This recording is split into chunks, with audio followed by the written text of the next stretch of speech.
one co-founder of the UK's longest running escape room and the founder of a consulting service for escape room owners, and I think he will tell you more about that. It's Zoli, Papp.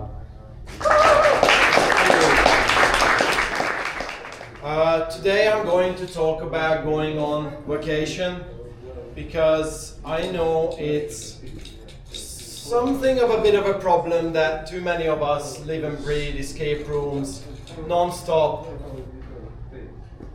Excuse me, can you be more silent, please? Thank you. Thank you. So I know it's a problem that we like living and breathing our escape room. We love being there all the time, being around our little baby that we built from the ground up. But you do need to go on vacation, because that's eating into your creativity if you are around your business too much. So I'm going to talk about how to build a self-running escape room team. But a little bit about me, who I am and why I'm on this stage even. So as you heard in my introduction, I'm co-founder of clueQuest, which is the UK's longest running escape room. We're actually the second on the whole market, but unfortunately during COVID, Hint Hunt, that was the first on the market, closed down, so now we're the longest running. I also organized Game On last year, a conference in the UK. If you haven't been there, it's taking a break next year because me and my wife are expecting a baby, so I decided to go on vacation because I need to focus on family. I also started Zolitopia a few years ago, where I try to share my knowledge with the industry and help escape room owners to achieve their creative freedom by organizing their business better so they can focus on things that they want to focus on in their business. And lastly, because I'm a serial entrepreneur, Daniel and I started a marketing agency earlier this year, which is called Be Bolder. And we take on Google Ads, Meta Ads, email marketing, all that good stuff that you don't like doing and ends up on the bottom of your to-do list. Because so many of my clients ask me, can I help with the actual hands-on side of marketing? And I'm like, I don't have the bandwidth, but now we do. But that's enough about me. So, how do you start running a self-running escape room team? So early on in my career with clueQuest, and I'm just going to put my phone here so I'm on schedule. So I realized that you want to do everything because you see like how it can be perfect in your business. That customer care email, that photo on your website, that description, that puzzle in your room, that little crack on the wall in your room. You want to do it all. But it's really important that you learn how to let go of your ego, because you're not supposed to do everything in your business. You're supposed to surround yourself with people who are more talented than you. And it was a hard lesson for me in the beginning where, you think you know best. Let's just be honest. A lot of the times you think that you know what's best for your own business. But I started surrounding myself with people who were much better than me at what they did, so I can focus on the things that I'm excellent at. And at a certain point, I was a very bad organizer. And I started hiring people who were very, very organized, always on time, very organized, because I wanted to learn from them, and I was self-aware enough that I need help with that because I'm not organized enough. And now I organize a whole conference on my own this year. So that's how much you can improve yourself if you surround yourself with the right people. So this is something I asked in the Escape Room Startups group a couple of years ago. How many roles do you assume in your own company? And I want you to take a moment now and just start counting how many different things you do in your own business. And I'll give you a couple of seconds to think about that.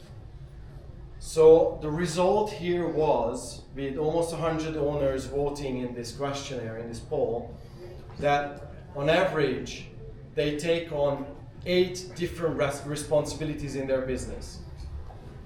And I want that to sink in for a moment. 8 different responsibilities in your business. That's insane. There's no way you can do a great job at 8 different things in your business. Your game design, your maintenance, your marketing, your sales, your HR things, training, There's just no way you do a good job at all of them. So at most you should be focusing on 2 or maybe 3 key areas of your business, and that should be your responsibility. And everything else should be distributed in your company and delegated.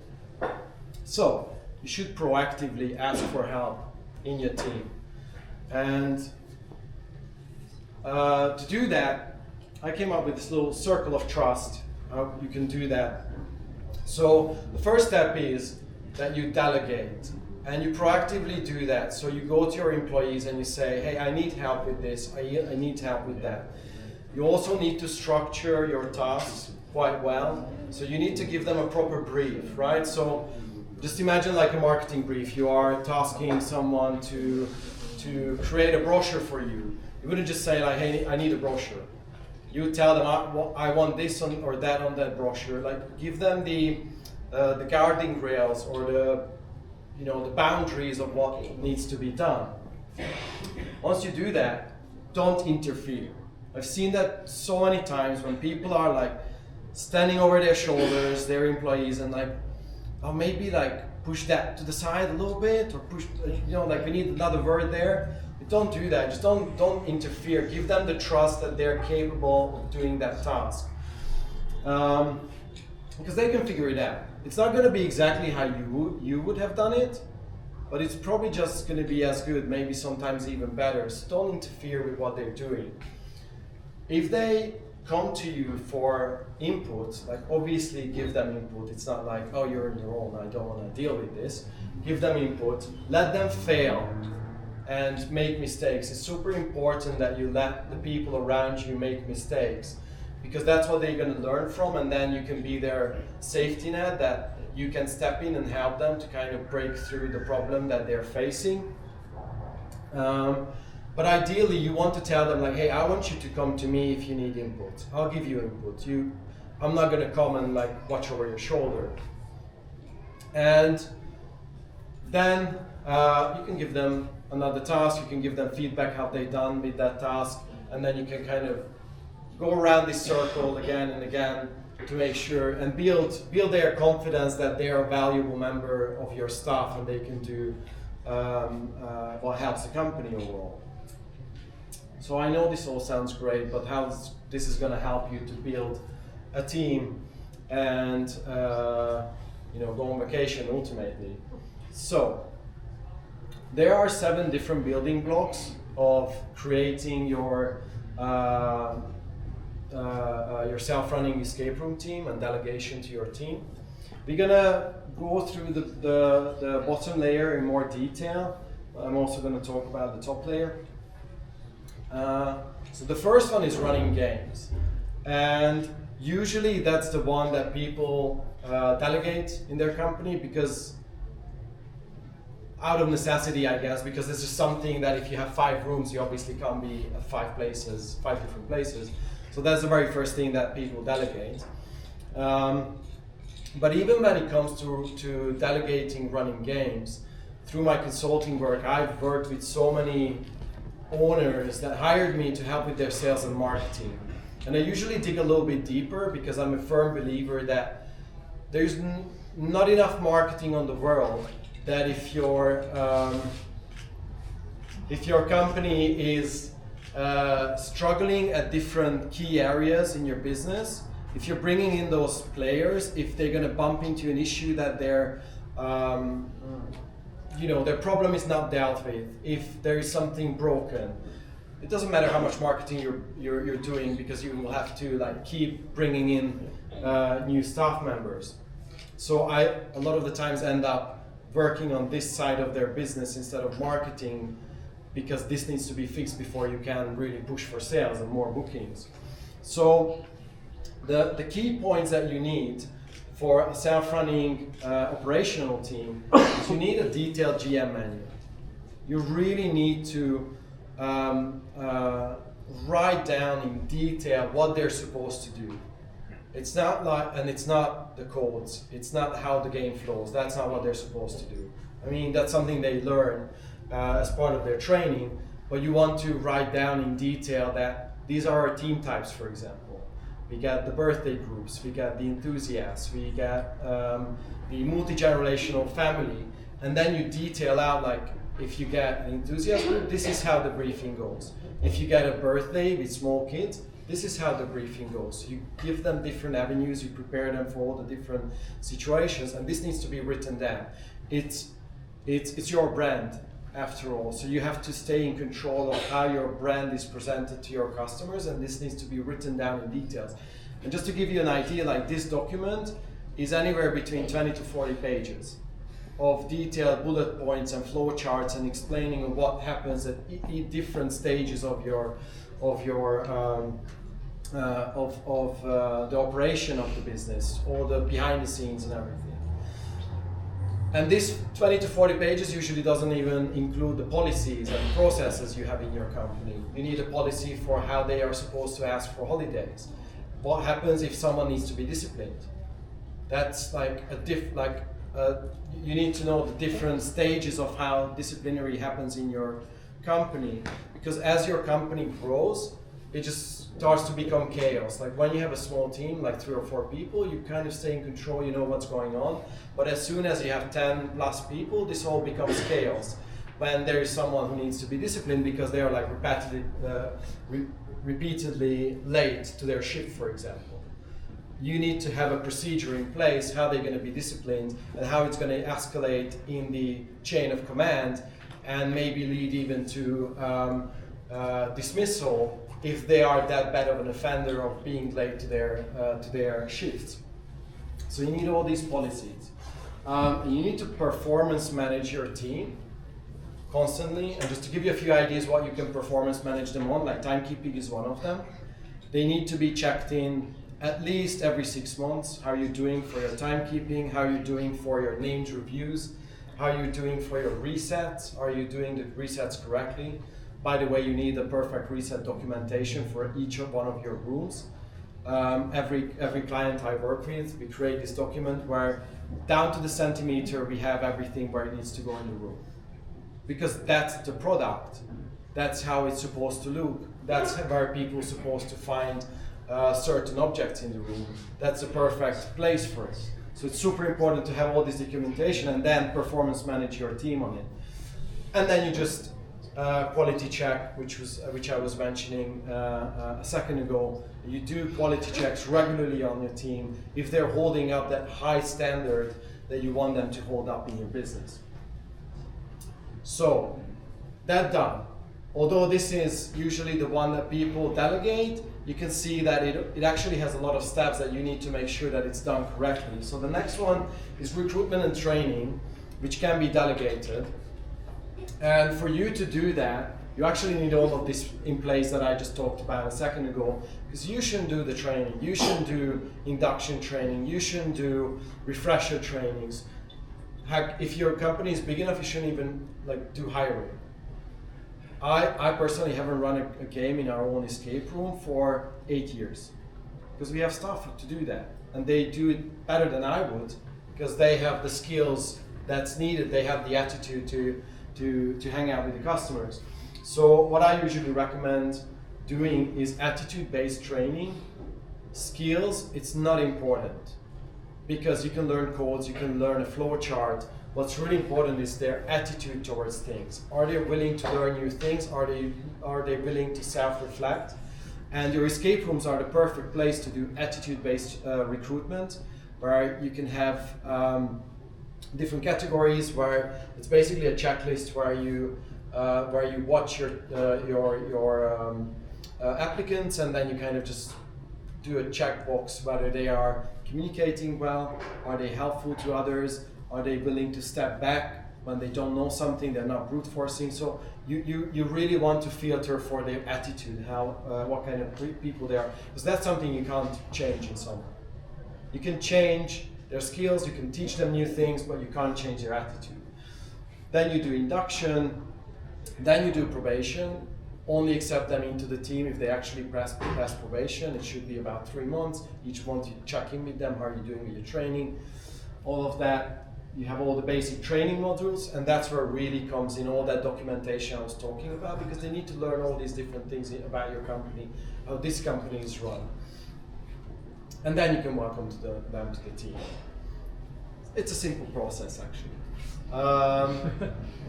And then you send them back into refresher trainings, because once you, just because you showed someone once how to take a good team photo, they start slacking off.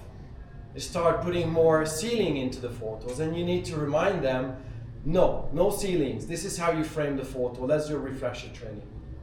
It's really important to safeguard your team. But all of this that I'm talking about here, with a medium-sized company, you can actually delegate all of this stuff, but you have to create the frameworks, you have to create the processes to do that. So the next foundation, which I see quite often as well, that it's not delegated as much, is customer care, and it's just a time suck. It really takes up so much time to go back and forth on emails. I met so many owners who are like taking phone calls 9 in the evening when they have staff members, but they're running games. So why are you taking the phone calls? Because you have staff members you could delegate. So one of the key things is preemptive customer care, actually. As Ivan said, your website is super important. So people won't even ask you the question because they can find the answer. So they think, like, can we bring an extra player? They go on your FAQ, or maybe it's even in your confirmation email, yes, you can bring an extra player. They're going to look first usually before they reach out to you. And the most important thing is, this is the best solution. Problem, self-service, solution. They do that for themselves, they don't even reach you. But if they have to go through this process, the shorter the process is, the better. And for you to achieve this, you need to delegate, you need to authorize your people to do certain things. You need to have someone in your company who can also authorize refunds. It's not necessarily them sending the money, but they can confirm with the customer that, yes, we will give you a refund for whatever reason. Or I don't know, someone wants to go on holiday. You need someone else in your company who can authorize a holiday for staff members. It's really important that people in your company are authorized to do things. A lot of complaints in my company, for example, never reach us because our staff has several layers of authorizing, fixing issues. Like there was a reset mistake. It's handled by the GM. They don't even have to ask anyone. They are authorized to do certain things, to give them free merch, to give them a round of drinks, to do this, to do that, because they take care of it. And then they still report to us like, hey, this happened, so we are in the know. So then we can do preemptive maintenance that it never happens again. But yeah, so when it comes to customer care and delegating to your team, like if there are recurring issues, and there are usually recurring issues, you need that in your processes and policies. You should write canned responses, really cuts down on time. Just basically recurring questions, just have templates that you're using, so they're just switching out a few words in their answers. They're not writing each email from scratch. And as I mentioned, autonomy to decide. You need to authorize the staff members to be able to do certain things. And if you've done all the beginning right, with all the documentation and all the different steps, they will know what to do in different situations. So then we get to the fourth building block, which is maintenance. So we all know, I always hated doing maintenance. I always had someone who did that for me. But how to avoid maintenance, because again, it's one of the biggest time sucks in your room or in your business, that you end up spending 8 hours. Like, I remember those ones when you walk in with a screwdriver, I'm like, just gonna screw this back, which turns into a 2-day, how do I fix this shit situation. We all know that. So you need troubleshooting manuals, you need a system in place where people can flag problems in the room before it even happens. You need to do preemptive maintenance. So you need to even just shut down your room for a day every 6 months or every 12 months and like really go through the whole system and check everything, that it's healthy, it's working, it's all good. Because every day you're closed because of maintenance issues or turning away a customer, it's lost revenue, it's lost reputation. And just always have a backup plan. If you don't have another room where you can put them, have a good relationship with the restaurant next to you, so you can send them there for an hour. or have a good relationship with your neighbor escape room, so you can send them there. It's really important to have a backup plan, and it's really important that your staff knows what the backup plan is, so you're not the one dealing with it, but they just reach out and talk to the restaurant next door that this happened. So what does this mean, breaking it down to actual, to your staff? So your game masters are not only running games, but they should be able to do minor maintenance, they should be cleaning the facilities, and then beyond that, you should also start giving them, I like to call this a batch system, where you give them like additional responsibilities, which can also be taken away, so it's not baked into their contract, it's like a side contract. So you say, hey, you're my customer care rep. This one is designed for like smaller operations, because a lot of owners think that when I'm small, I don't have the funds, I don't have the budget to hire someone to do customer care for me. But you can appoint someone who does customer care for you 10 hours a week.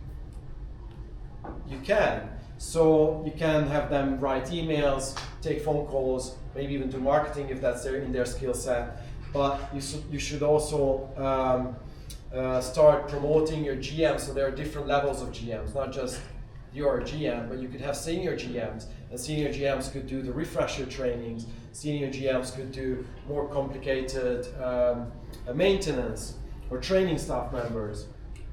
I usually recommend that you have an assistant manager, even in a small operation, who can be a senior GM, but usually like it's nice to have you have a senior, an assistant manager who does the performance and quality checks, deals with like larger groups, like corporates who like someone who like understands their language. And then in a smaller operation, this is what you usually end up doing: the sales and partnerships, game development, marketing, and preemptive maintenance usually falls back on you. This setup, I would say, it's usually happens with an operation 1 to 4 rooms, depending on how busy you are. And then I'm not going to go in that much detail with these ones because I'm also aware of time, but also that wasn't planned in my talk, because I could talk about this for hours. But there are 3 more building blocks that you start delegating as your business grows. It's sales, marketing, and game development. And most owners that I know love keeping game development to themselves. And that's fine. And we get there how you can do that. So in a larger operation, you know, like you have more GMs, you have more senior GMs, you maybe have 2 team leads or 2 assistant managers. You kind of start growing. I don't recommend adding too many layers. We tried that, it doesn't work. You just keep it simple, but keep it very clear who's responsible for what. But also, this is probably the point, I would say, 5 to 10 escape rooms is the point where you are able to add a specialty person who specializes in something. And I usually recommend that to be either marketing, although it's very difficult to find a marketer who knows everything, or sales and partnerships. Because you want someone who looks after your sales, who brings in more business, who builds connections, goes to conferences, to local business meetups, who builds those connections. This can be you as well. But that's usually the position I recommend delegating as your first full-time employee who looks after that. Because at that scale, if you have 8 rooms, you can take large group bookings. And you should be taking large group bookings because the schools come during the week, corporates come during the week, and most of us have that problem that during the week is a problem. So that's why you need a person who speaks that language and makes that connection with the school administrator, with the executive assistants and those people. And also I want to make a point here that's super important. You can go external. You should have your marketing agency if that's not your strong suit.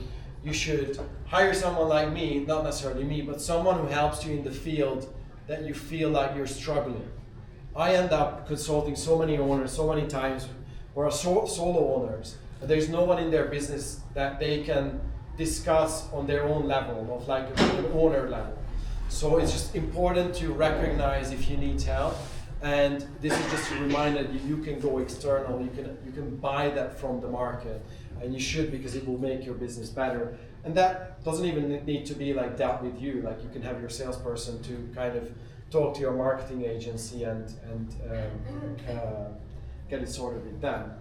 And if you have all of this, that's the fun part, where you can pick what you want to do in your business. So as a previous talk said, if you want to be an artist in your business and just really enjoy that, and if you want to be an actor in your own business because that's what you love, you need to get all this shit done. I'm sorry to say that, but you really need to get this sorted, and then you can really just be whatever you want in your business.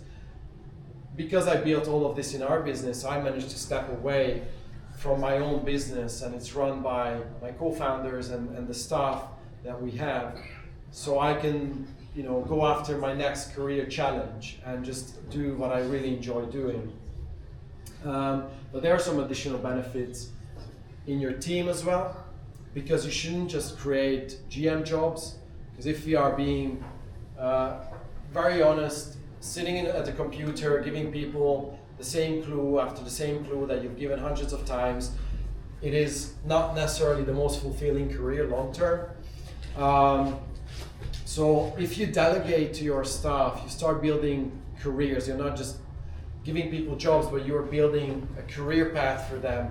Maybe it's just for like 3 to 5 years, but if they are fulfilled in that position, and if you're building a career, for me it's super fulfilling. That was always a big goal for me in our business, that I wanted to create careers for people, not just another job that they come in, go home and forget about. So if they can learn new things, if they feel like they're valued at their work, what they do, if you don't interfere when you delegate, they will feel valued, and they will feel that they can have a career there. And if that's just an added bonus, because then you start building that conveyor belt of new people who can take up serious positions in your business. So if your assistant manager leaves you, your senior GM can step in and be the next assistant manager. But the best part is you can then start thinking about where you go next and where you take your next vacation. If you are one of the people who like ticks off Tarpaka games, you can go and play Tarpaka games for 2 weeks without interruption from your own team. So, you know, good luck with building all of this, and enjoy your vacations. Thank you.